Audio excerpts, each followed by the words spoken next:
Un timbre de voix haut perché, une technique vocale extraordinaire et un engagement hors de commun, les mots ne manquent pas quand il s'agit de décrire la fulgurante carrière de Daniel Balavoine.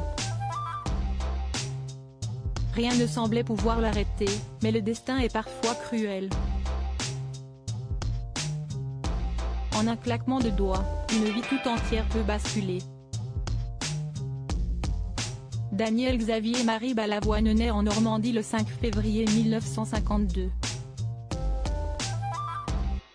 Petit dernier d'une famille de 6 enfants, il vient au monde un an à peine après que sa famille ait vécu l'impensable, le décès de l'un de ses frères, suite à une méningite foudroyante. Quand le petit Daniel Balavoine fête son 6e anniversaire, ses parents se séparent. Il reste d'abord chez son père puis est envoyé en pensionnat quand ce dernier est muté en Algérie. Mai 68 éclate peu après ses 16 ans et le futur chanteur s'engage dans les protestations. Mais la fin du mouvement le déçoit, au point qu'il change son orientation.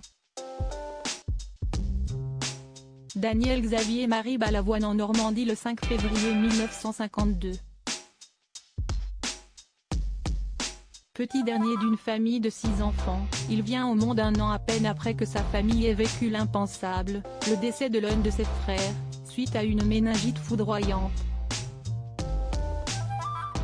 En décembre 1969, après seulement 3 mois de terminale, Daniel Balavoine quitte son lycée dans le but de se consacrer à la musique.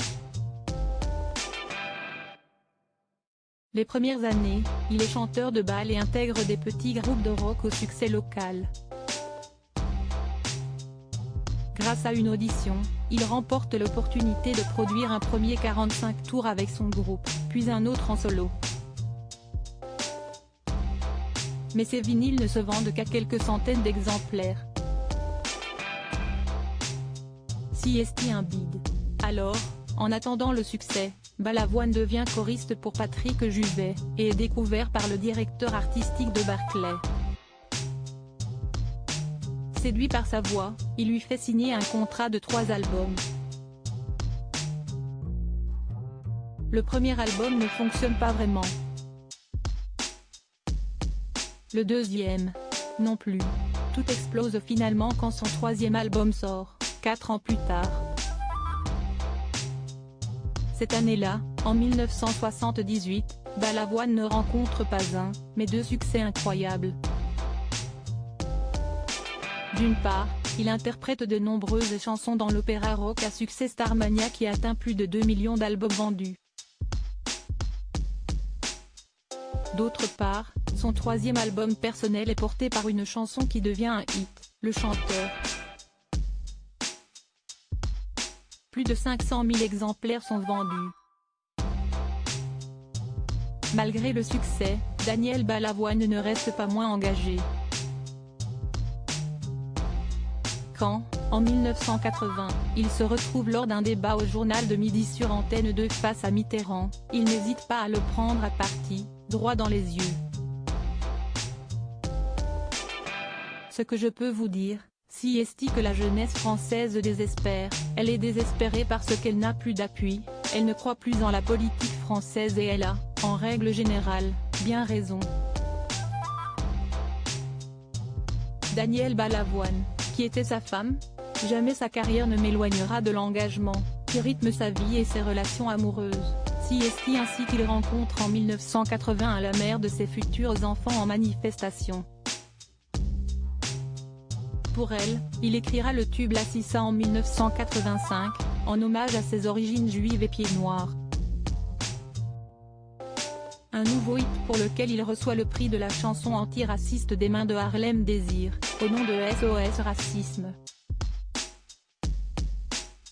Quelques jours plus tard, il participe au lancement officiel des Restos du Cœur créé par Coluche et devient le premier parrain de l'association.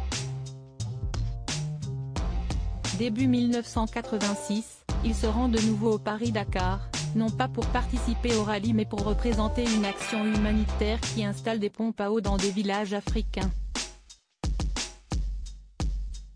Il côtoie Thierry Sabine, fondateur du Paris-Dakar, qui le 14 janvier prévoit de rejoindre par hélicoptère l'arrivée de l'étape du jour.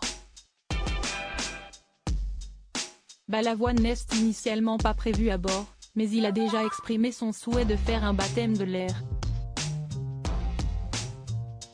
Par un hasard de circonstances, il se retrouve à la dernière minute dans ce vol. Malheureusement, rien ne se passe comme prévu, les conditions sont exécrables et la visibilité moindre. Il est 19h20. L'accident se produit à seulement 8 km de l'arrivée, en plein désert. Le pilote et l'ensemble de passagers meurent sur le coup. À 33 ans seulement, Daniel Balavoine disparaît en nous laissant en héritage plus d'une vingtaine de tubes, des millions d'albums vendus, et puis, surtout, le souffle d'un engagement à faire perdurer à jamais.